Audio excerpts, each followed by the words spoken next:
Hello children, today we'll do one activity. Here I am having a piece of paper. This paper is one whole thing.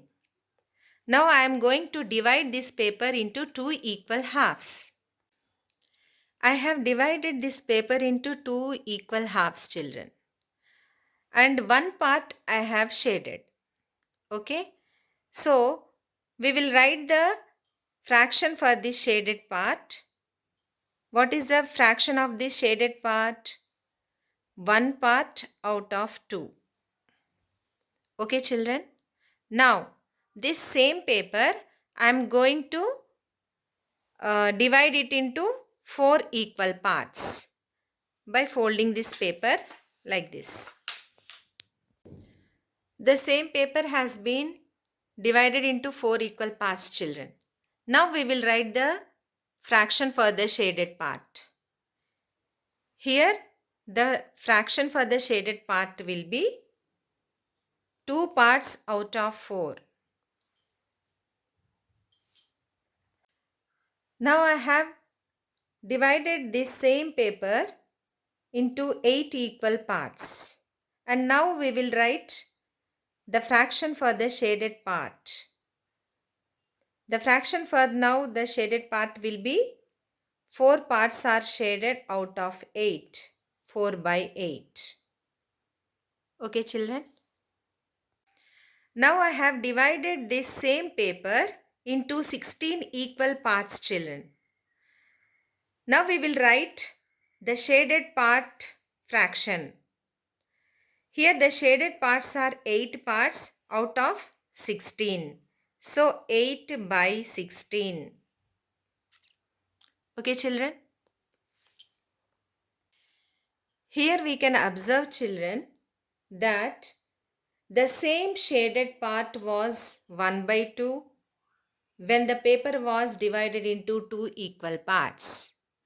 The same shaded part was 2 by 4 when this paper was divided into 4 equal parts.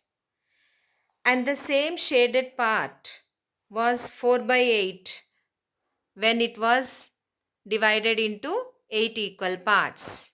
And the same shaded part was 8 by 16 when this paper was divided into 16 equal parts. Children, these fractions we can observe that the numerators and denominators are varying, different, isn't it? But does the shaded part differ here? No, it was the same shaded part of the same paper, isn't it? That means we can say that 1 by 2 is equal to 2 by 4 is equal to 4 by 8 is equal to 8 by 16 and so on. And the fractions, this type of fractions are called as equivalent fractions. Here we can observe, children, that if the numerator and denominator is multiplied with the same number, okay, then we get equivalent fractions. Okay children, first it was 1 by 2. But when both the numerator and denominator are multiplied with the same number, we get equivalent fraction. And for this fraction, if both the numerator and denominator are multiplied with the same number, then we get another equivalent fraction. And similarly, for 4 by 8, if we multiply both this numerator and denominator with the same number, we get another equivalent fraction.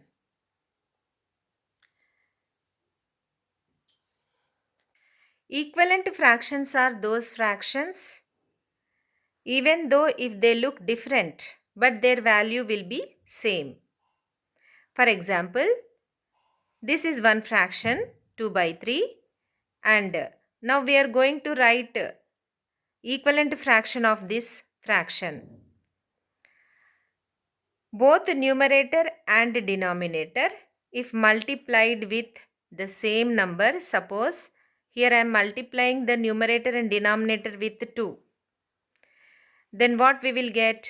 In the numerator 2 into 2 4 and denominator 3 into 2 6.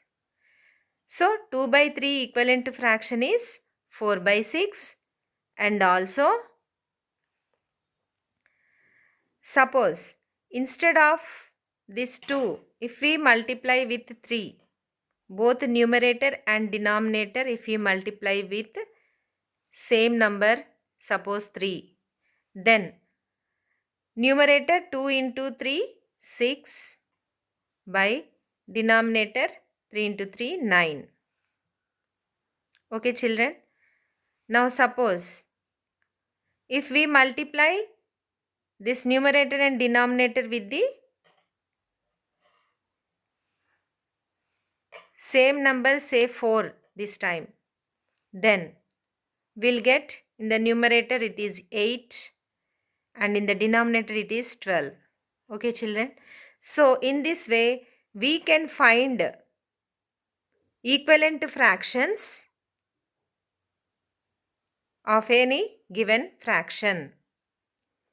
2 by 3 is equal to 4 by 6, and 2 by 3 is also equal to 6 by 9, and 2 by 3 is also equal to 8 by 12. Let us take another example children. Now here 32 by 64 is one fraction. We have to find its equivalent fraction. Here we can observe children, both numerator and denominator are having common factors. So as we multiplied the numerator and denominator with the same number, the same thing we will do by doing division. That means both numerator and denominator we will divide it by the same number. By doing this also we can get equivalent fractions. Here 32 divided by 2 is 16 and denominator 64 divided by 2 is 32. And similarly this one, for this fraction also we will divide both numerator and denominator by the same number, that is 2. Then what we will get? Here we will get 8 by 16. Here we can observe children, both numerator and denominator are having common factor. We can take it now, 4 is a common factor, so we can divide it by 4. So here we get 2 by 4. And still here we can observe this fraction is also having common factor 2. So with that common factor I am dividing both numerator and denominator. With the common factor I am dividing. Here we will get 1 by 2. Now if you observe here, this fraction 1 by 2 is not having any common factor. Now here we can observe that in this fraction 1 by 2, both numerator and denominator are not having any common factor except 1. That means they both are co-primes. In a fraction, if numerator and denominator don't have any common factor and they are co-primes, then that fraction is said to be in the lowest form. For example, if you take this fraction 144 by 156, here both this numerator and denominator are having common factor 12. So I am dividing them with 12. Then what fraction we will get? 144 divided by 12 is 12 and 156 divided by 12 is 13. Okay children. So now we can see that here in this fraction 12 and 13 are not having any common factors. They are co-primes. Now we can tell that this fraction is in simplest form.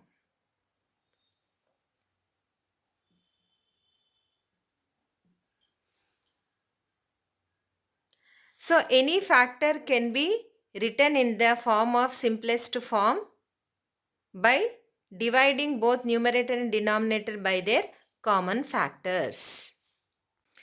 Now here let us solve these problems related to equivalent fractions, children.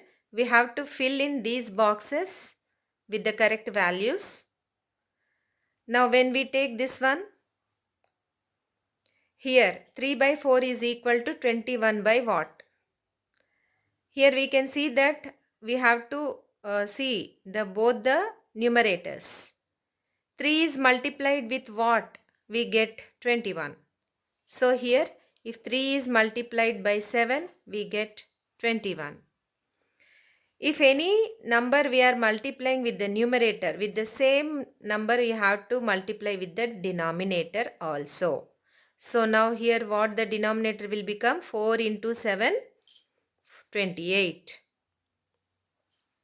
Okay children. Next, this one we will solve. Here we can see that 9 into what will be 45 in the denominator? 9 fives are. And when we are multiplying the denominator with any number, the same number you have to multiply the numerator also. So the numerator will become now 25. 5 by 9 is equal to 25 by 45. 12 by 48 is equal to what by 12?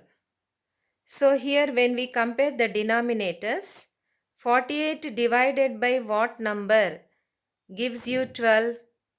That is 4. When denominator is divided by 4, then numerator also should be divided by the same number 4. Now here we get 12 divided by 4 is 3. Similarly, now here if we compare this both numerators, then we see that 100 is divided by 10, we get 10. With the same number, the denominator also if we multiply by 10, we get 30. So here what number should be there? So that if that number is divided by 10, we get 30. That is 300. Okay children.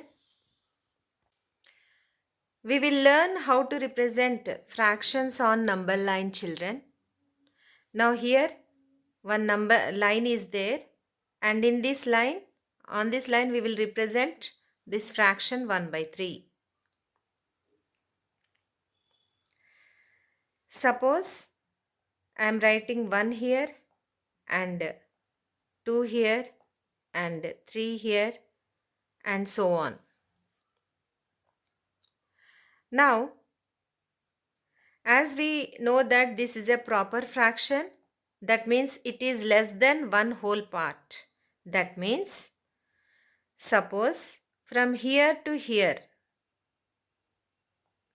is one whole thing. Then this one whole thing is divided into how many equal parts? The denominator is 3. So 3 equal parts. This is first part, second part, third part. Children, now we will learn how to represent fractions on number line. Here we need to represent 1 by 3 on this number line. Okay. So here I will write some numbers starting from 0, 1, 2 and so on. Here we can observe, children, that numerator is less than denominator. That means it is a proper fraction. That means it is only a part of one whole thing. So here we can observe, children, from 0 to 1, this is one whole thing. This is one whole thing. And this one whole thing is divided into how many parts? The denominator, what number is there? 3.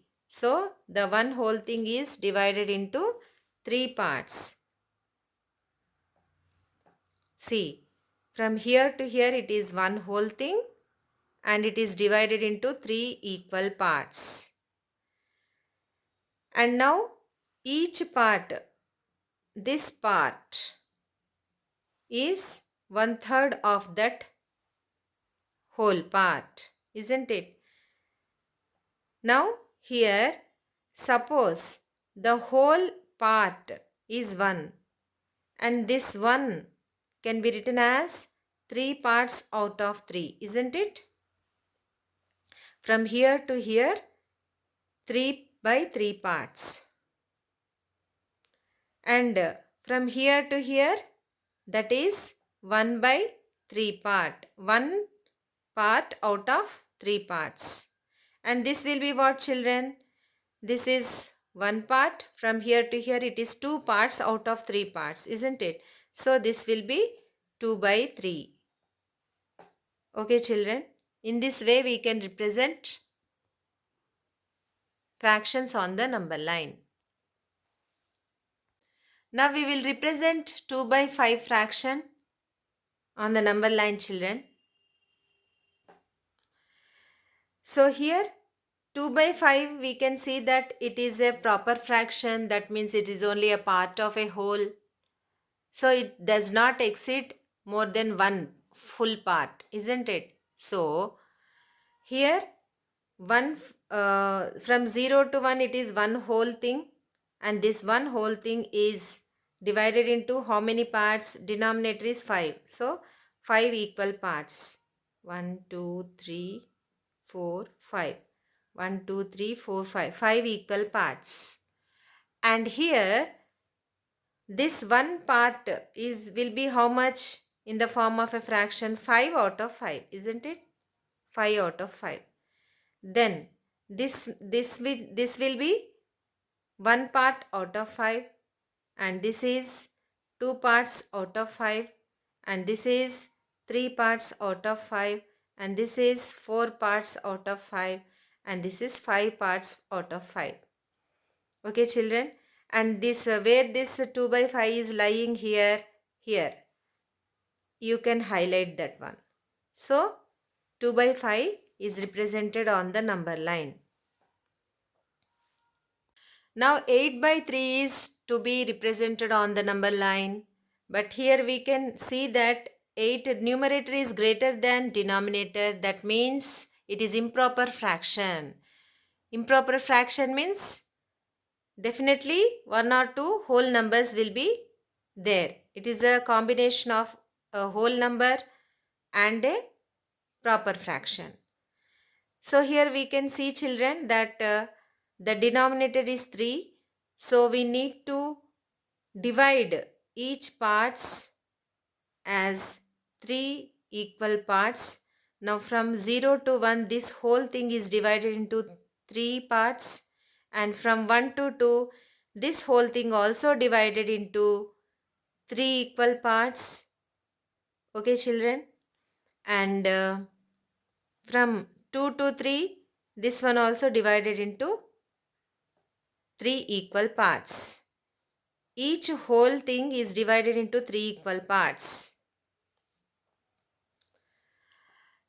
Now here, this will be what, children? 3 by 3. So this will be 1 by 3. This is 2 by 3. This is 3 by 3. And this will be 4 by 3. This will be 5 by 3. This will be 6 by 3. This will be 7 by 3. This will be 8 by 3. And this will be 9 by 3. Here we can observe, children. Here 3 by 3 is nothing but 1. 6 by 3 is nothing but 2. And 9 by 3 is 3 itself. Okay, children. So in this way, we have to represent fraction on the number line. Where is 8 by 3, children? Here. 8 by 3 is here. So you can circle and highlight that one. The position of 8 by 3 on the number line is this one.